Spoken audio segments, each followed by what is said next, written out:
Our country at the moment is filled with bad news, so it's particularly fitting that we are gathered here at this moment to celebrate the success of a very good friend of ours, to wit Maeve Binchy, she of the Irish Times. She's had some considerable success with plays and short stories so far, but with her latest novel, she has done that quantum leap from being amongst the also-rans to being one of the glorified band of international bestsellers. She's written a book called Light a Penny Candle, a long, rambling, thumping good read about a family in Ireland in a place that sounds remarkably to me like Dunlavin, County Wicklow, although it's not called that in the book. And it's a tremendous, tremendous read. And she has enjoyed terrific success with it. Would you welcome, please, Maeve Binchy? There you are now. I am firmly convinced, Maeve, that you're going to make £250,000 out of this book. That's not funny. You can laugh if you like. Let me read it for you. I make it so far that you got £5,000 for writing the book to begin with, £52,000 for the paperback rights at auction, £112,000 from Viking in America, the Literary Guild of America's Choice, they paid you £25,000 for that, £5,000 from France, and you've Germany, Holland, Denmark, Sweden, and God knows where yet to go.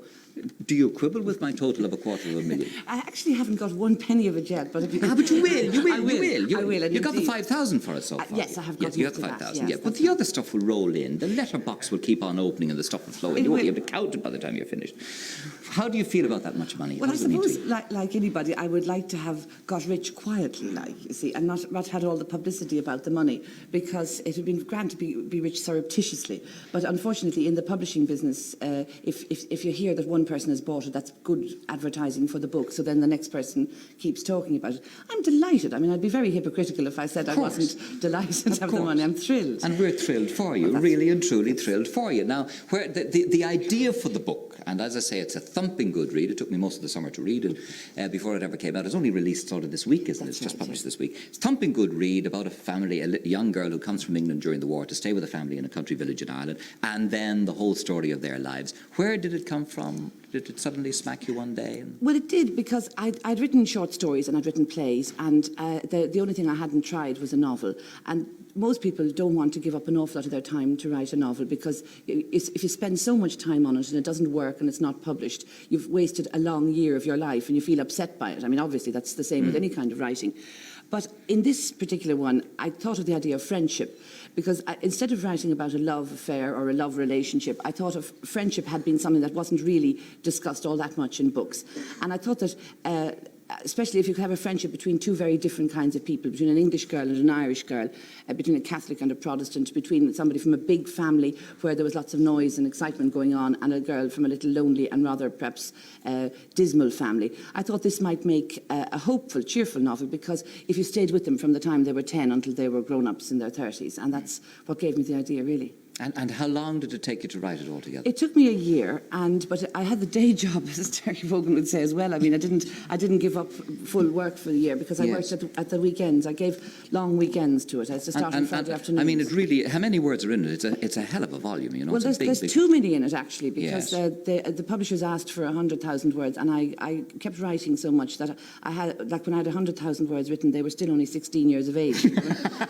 And they were meant to be grown up and have had all their adventures. Well, Maeve, I have a note on my thing here to say that I had got the strong impression that you just sat down one day and started writing it, and the cursed thing took off on its own, and it just went on and on and on. And you know, most of what happened in the book came as a surprise to you as much as to anybody else. In a way, that's true, because I got to like the people, and I hate people who get all arty and say, I got to like my characters, as if your characters were something important rather than just the people you made up yourself.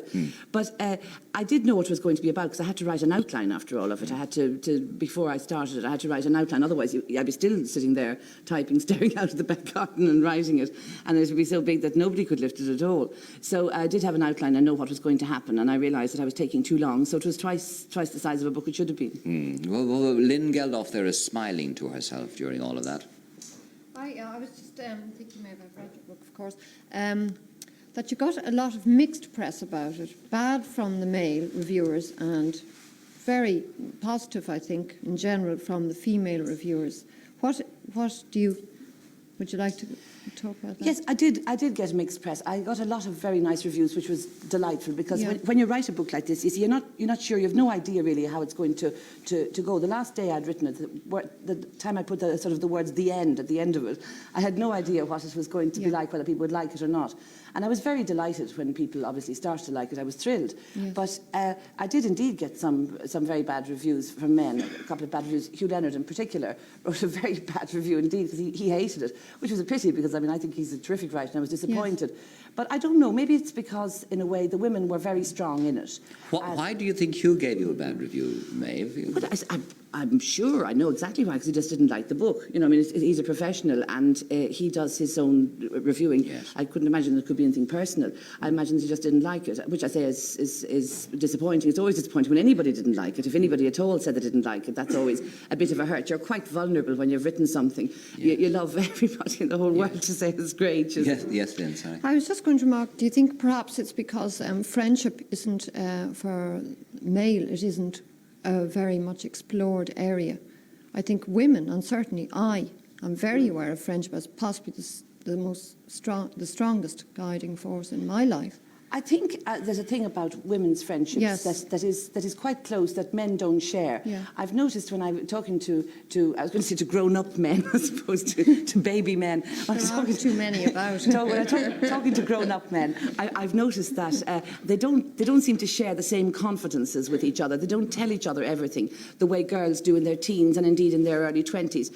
I think women have had and shared much more confidences with each other than men do. Men can have very solid friendships and very strong ones, but they seem to be of the strong and silent type, where if a man is there, I mean, it's kind of very solid and it's all understood. Just standing there looking into 2 pints. Well, in a way, yes, exactly, because that in itself symbolises loyalty and friendship. And certainly the women that I knew, or the girls I knew, we told each other everything. There was no aspect or detail of life that we didn't discuss intimately with each other in our teens. And then, I think we got a little bit more reticent as we got older.